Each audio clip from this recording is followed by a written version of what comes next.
Olá, tudo bom? Seja bem-vindo a mais um Solta o Verbo podcast. E a gente está aqui hoje para debater sobre um tema que talvez você já tenha ouvido essa palavra em alguns podcasts aqui, talvez ainda não. Se você é novo aqui, seja muito bem-vindo.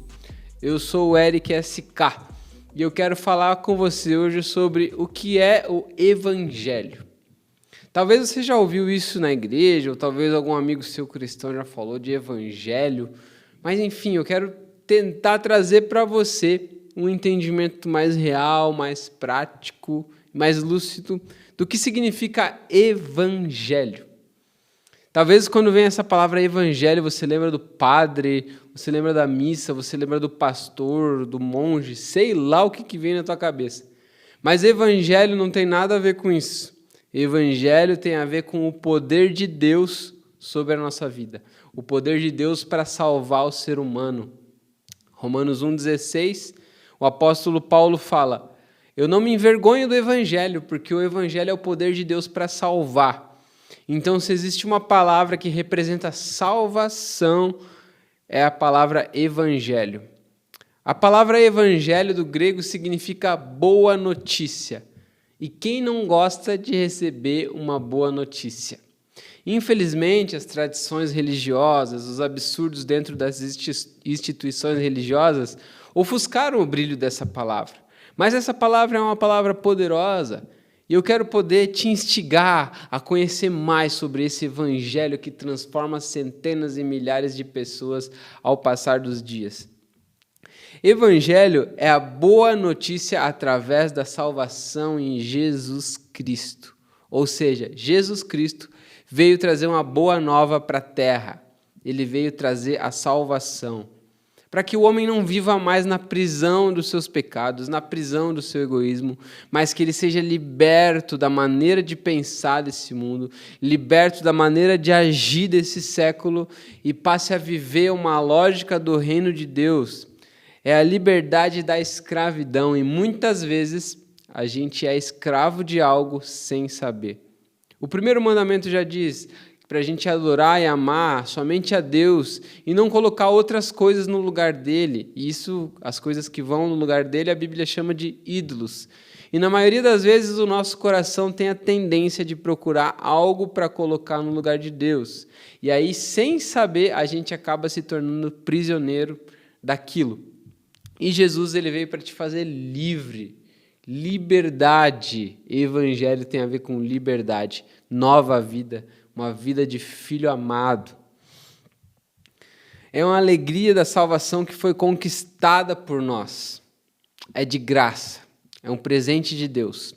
Só não recebe quem não quer. Se você tem o coração aberto a receber a mensagem, a entender o Evangelho, a ser moldado por Deus, o Evangelho de Cristo tem o poder para ressignificar todas as coisas. É o Filho de Deus que morreu pelos nossos pecados. Tem uma passagem bíblica muito conhecida, que eu queria ler ela para vocês. João 3, versículo 17 e 18, diz assim: pois Deus enviou o seu Filho ao mundo, não para condenar o mundo, mas para que esse fosse salvo por meio dele. Quem nele crê não é condenado, mas quem não crê já está condenado por não crer no nome do Filho de Deus. Ou seja, essa condenação é viver a tua vida do teu jeito, é viver como você quer.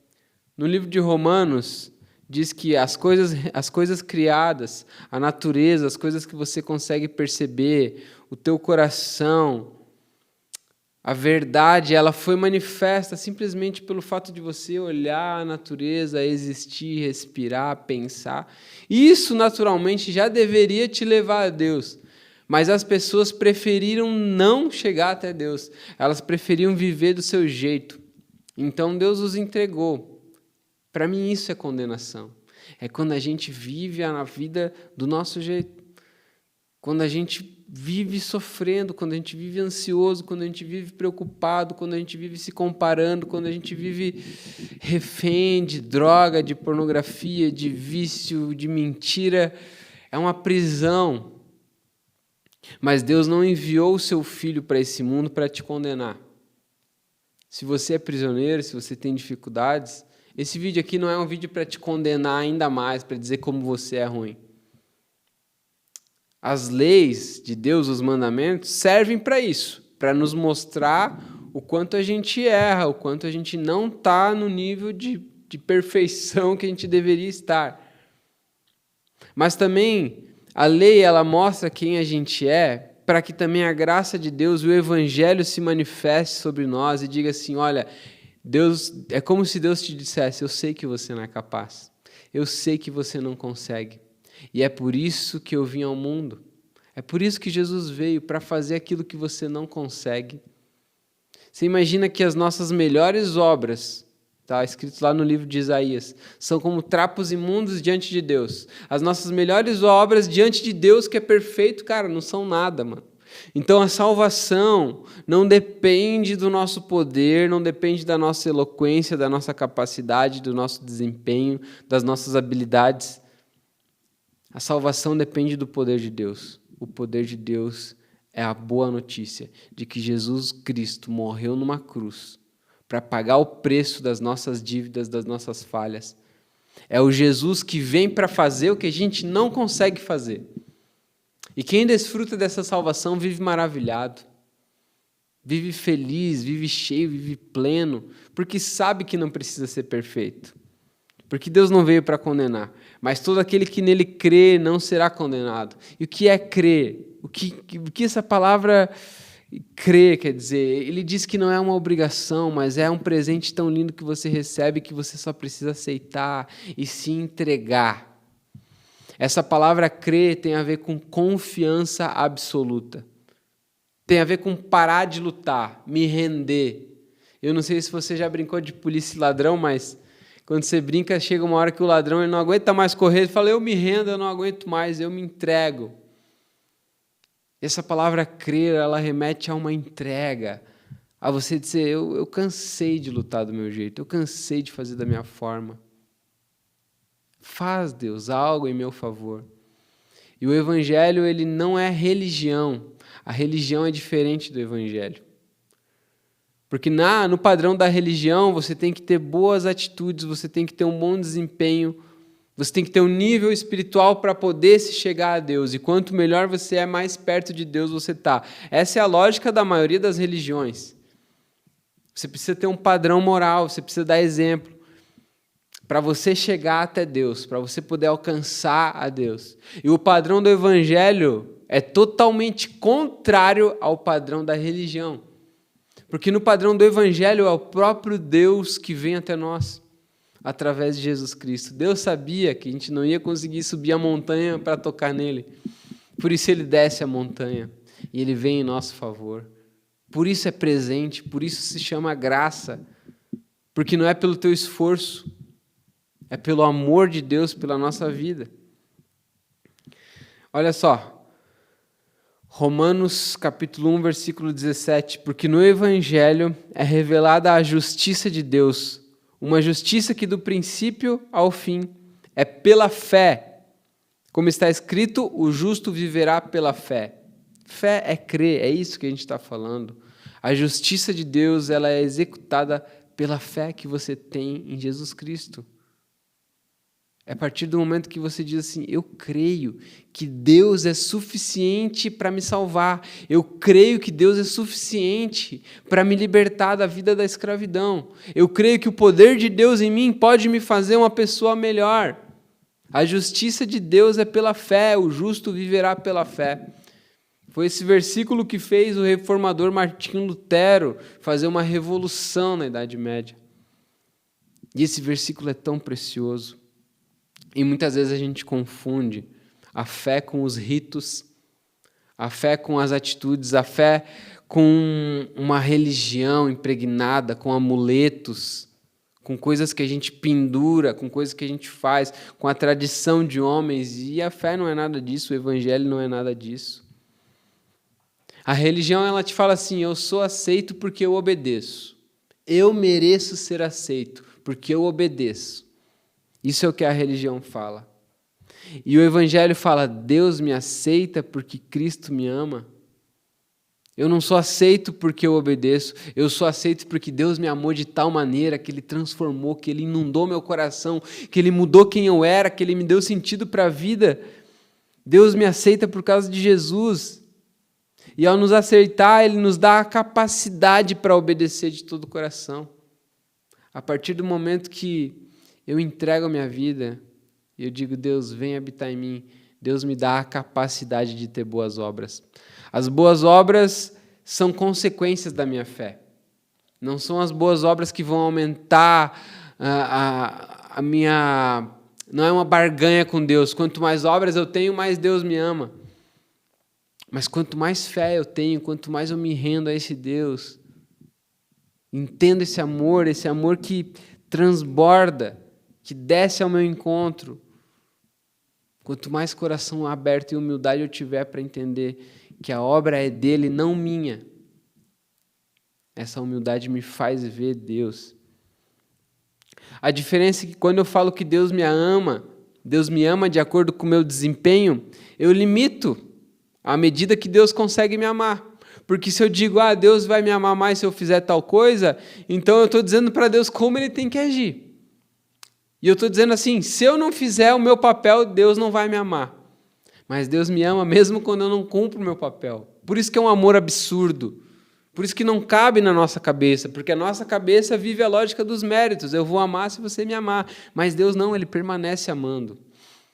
Ele não é conivente com o pecado, Ele não é conivente com as nossas falhas. Ele não ama as nossas falhas, mas Ele ama a gente.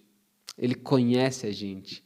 Ele consegue penetrar onde ninguém mais penetra. A impressão de quem vive um padrão religioso e não o padrão do evangelho é que Deus é um carrasco, que Ele está com uma metralhadora apontada para você, dizendo assim, olha, se você não se comportar, se você não for perfeito e não seguir o padrãozinho da religião, você vai ter. Tem consequência. Esse é um padrão religioso. A gente não consegue dizer, olha, se você não fizer isso, Deus vai te amaldiçoar. E ao mesmo tempo a gente não consegue dizer, olha, se você fizer isso, Deus vai fazer isso. A gente não consegue controlar Deus. Deus é incontrolável. O amor dele é muito mais absurdo do que a gente imagina. Mas não é por isso que a gente vai cair numa graça barata, num negócio que diz assim, agora eu vou viver de qualquer jeito, então que Deus me aceita. Não, espera aí. Se você se rendeu a Deus, se você começou a se relacionar com Ele, e você é alvo desse evangelho de Jesus Cristo, consequentemente o teu coração vai mudar, vai produzir boas obras. Uma consequência negativa da religião é que faz o ser humano querer as bênçãos de Deus. Eu vou me comportar aqui para Deus me abençoar. Eu vou fazer isso, eu vou dar o dízimo para ficar próspero. Eu vou fazer tal coisa para ter moral com Deus. E o Evangelho não faz o ser humano querer as bênçãos de Deus. O Evangelho faz o ser humano ficar apaixonado por Deus e querer o Deus das bênçãos. Eu quero estar tão próximo de Deus pelo que Ele fez por mim, não pelo que eu posso receber. Não é uma relação de barganha. O Evangelho, ele implica em transformação, com certeza. Você precisa ser transformado.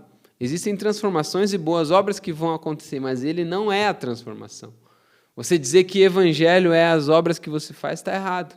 Evangelho é o poder de Deus atuando. É o próprio Cristo quando atua. Ninguém pode ser transformado se não for primeiro salvo de seus pecados. Ninguém pode ser transformado se primeiro não for salvo de seus pecados. Sabe, hoje a gente teve uma entrevista com o JP e ele falou que o Evangelho, o poder de Deus, a graça de Deus, ele te destrói. Quando Deus se manifesta na tua vida, primeiro Ele te mostra quem você é e você vê que você é podre. Em segundo lugar, Ele te salva dessa podridão, mesmo sem merecer. Mesmo sem merecer. Eu fui um jovem que não merecia ser amado por Deus. Não merecia tanta graça, tanto amor. O que eu merecia era ser rejeitado, era ser repreendido por Deus. Era Deus me colocar na parede e dizer, olha o que você fez, agora vai pagar por isso. Mas Deus fez o contrário. Ele viu em mim potenciais que nem eu enxergava. Ele me deu uma vida que nem eu sabia que eu podia ter.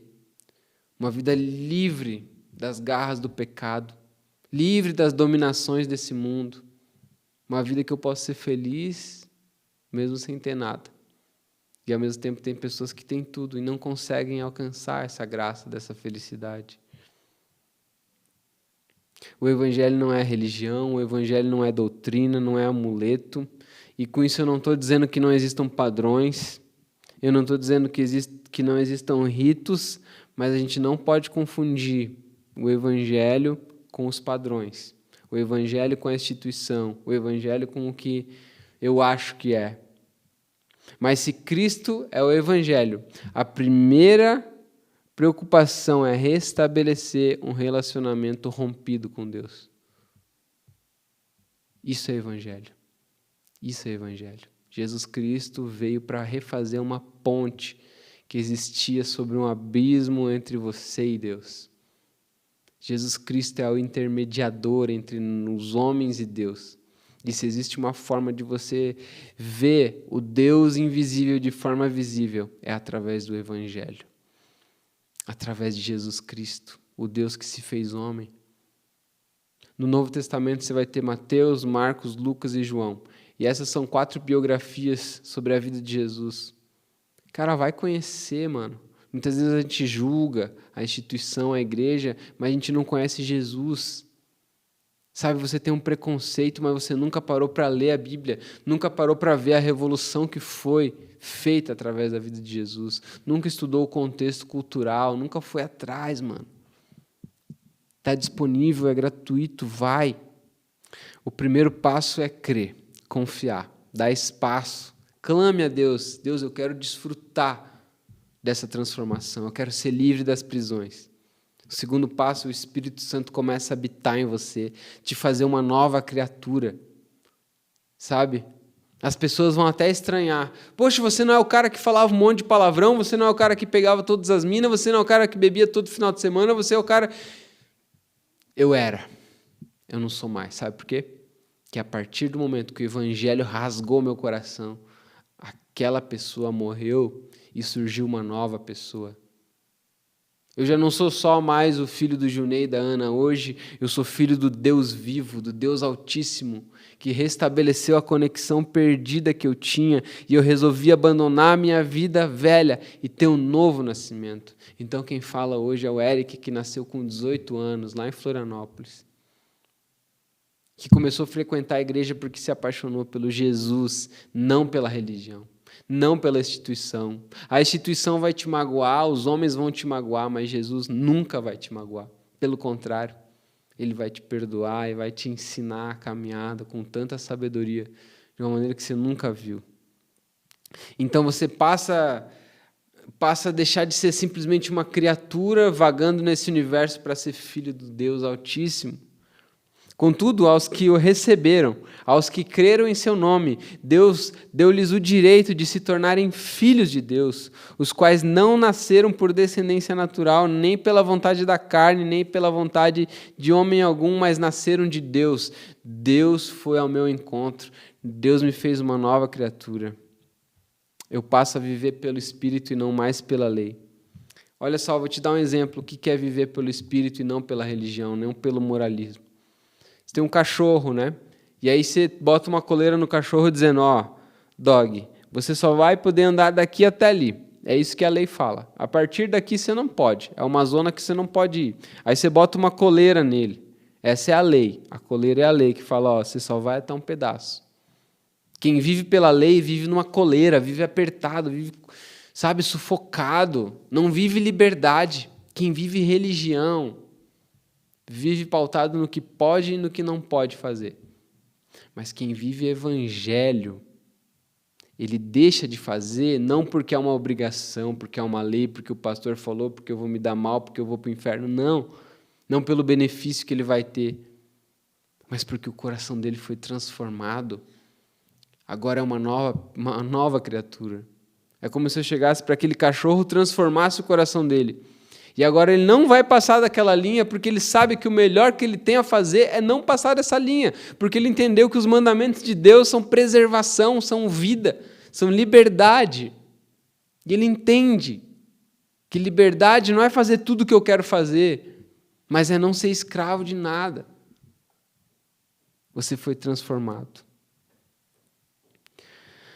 Mas agora fomos libertos da lei, havendo morrido para aquilo que nos aprisionava, para servirmos de acordo com a nova ministração do Espírito, e não conforme a velha forma da lei escrita. A lei condena, mas Jesus liberta. Em outras palavras, Cristo te liberta do peso da lei. Porque uma criatura transformada tem atitudes de criaturas transformadas. Ouse conhecer esse Jesus, ouse tomar posse do poder do Evangelho sobre a tua vida. Saiba que mais maravilhoso é poder ser habitação, ser participante da natureza divina na terra. Que coisa grandiosa! Que o Espírito de Deus possa te transformar, que Ele possa te derrubar, que Ele possa te mostrar que existe esperança para o teu sofrimento, para a tua ansiedade, para a tua depressão, para o teu vício, seja lá para o que for. Você pode ser transformado pelo poder de Deus. O Evangelho é a boa nova. A nova notícia de que não é mais você que domina. O império da tua vida tem um novo rei. Olha que interessante.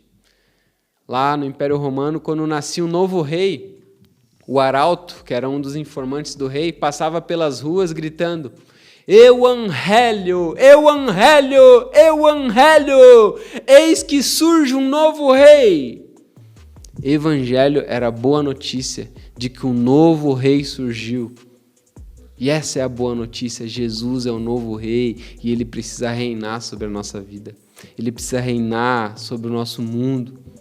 Desfrute do novo reinado de Jesus, da boa notícia de que surgiu um novo rei. Que Deus te abençoe e que você possa usufruir dessa graça e dessa bondade que Deus tem sobre a tua vida. Em nome de Jesus. Amém. Até a próxima.